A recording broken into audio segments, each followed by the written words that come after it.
अस्सलामुअलैकुम वरहमतुल्लाहि वबरकातुहू। Welcome back to my channel. क्या हाल है? उम्मीद है आप सब खैरियत से होंगे और मेरी काफ़ी देर बाद मैं आज आप लोगों से मिल रही हूँ और एक बहुत ज़बरदस्त समर ड्रिंक्स लेके आई हूँ। मौसम बहुत अच्छा है, गर्मियों का है, गर्मी है। अच्छा, अल्लाह ताला के मौसम है, सब सर्दी गर्मी सब अच्छे होते हैं। सबको मोस्ट वेलकम करना चाहिए, एंजॉय करना चाहिए और बचना चाहिए। सर्दी से बचना चाहिए, गर्मियाँ हों तो गर्मी लू लगने से बचना चाहिए।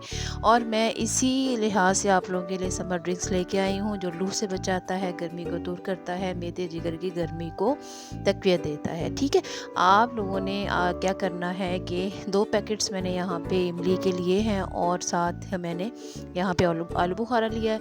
ये जो आलू बुखारा है ये 800 ग्राम तकरीबन होगा। तो मैंने इसको रात को नहीं भिगोया था, तो एक अर्जेंट तरीका मैंने कहा एक दूसरे तरीके से भी आपको सिखाया जाए।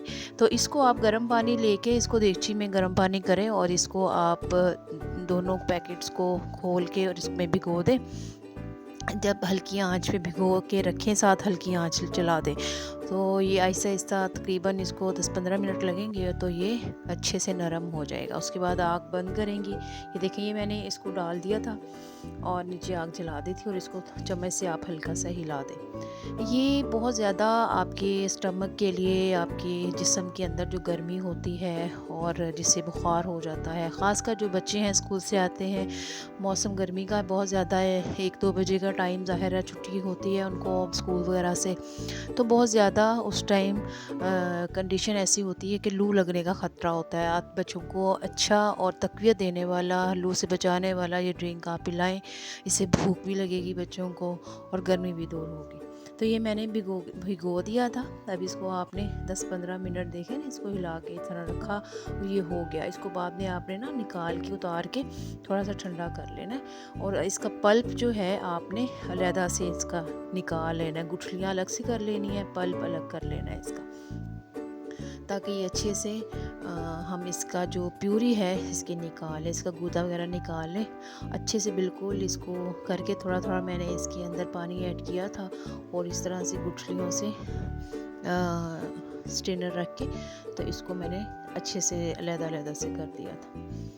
तो इससे ये होगा कि आप चटनी जब भी बनाते हैं, जब इमली आलू बुखारे की चटनी, तो भी तकरीबन इसी तरह से बनती है। उसमें और लवाजमात में डाल सकते हैं, मिर्ची वगैरह, लेकिन ये हम शरबत बना रहे हैं। तो इसमें एक शरबत बनाने का ख़ास इसके अंदर एक टिप जो है, एक ट्रिक है जो मैंने यूज़ की। देखें, चीनी जो है हमारी सेहत हेल्थ के पॉइंट ऑफ व्यू से अच्छी नहीं है।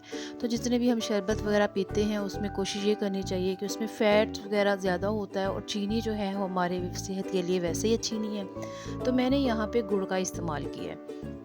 गुड़ और शक्कर का इस्तेमाल करें जो कि स्टमक के लिए, मैदे के लिए वैसे ही बहुत अच्छा है। तो आपने इसमें अपने हस्बे ज़रूरत जो है ना, जितनी चीनी इस्तेमाल करते हैं उतना आप गुड़ इस्तेमाल करें और गुड़ इसको डाल लें और आप नीचे आग जला दें। ये देखें, सिर्फ उसमें प्यूरी थी, प्यूरी में थोड़ा सा पानी ऐड करके मैंने गुठलियाँ अलहदा की थी, तो उसी में ये पक के थोड़ा सा गुड़ डाल दिया। अब ये थोड़ा सा इसके अंदर सॉल्ट आ जाएगा, जितना टेस्ट चाहिए आप उसको हस्बे जायका, और इसमें एंड पे लेमन डाल दिया। लेमन डालने से ये होता है कि एक इसका टेस्ट एनहेंस हो जाता है, दूसरा ये कि ये ख़राब नहीं होता। आप इसको 1-2 माह तक शरबत को इस्तेमाल कर सकते हैं। अब इसको आपने थिक ले आना है, इसकी जो कंसिस्टेंसी है ना, उसको थिक फॉर्म में लेके आना है और इसको पका लें अच्छे से। जब पक जाएगा उसको ठंडा कर लें और इसको आप बोतल्स में डाल लें और जब भी आप फ्रिज में रख लें, जब भी आपको ज़रूरत हो आप थोड़ा सा ऐसे ग्लास में डालें और डालने के बाद आप उसको आइस क्यूब डालें और कुछ भी डालने की ज़रूरत नहीं है। और आइस क्यूब डालने के बाद आप उसको हल्का सा हिलाएं और उसको सर्व कर दें। तो एक बेहतरीन किस्म का आलू बुखारे का शरबत तैयार। अस्सलाम वालेकुम रहमतुल्लाह।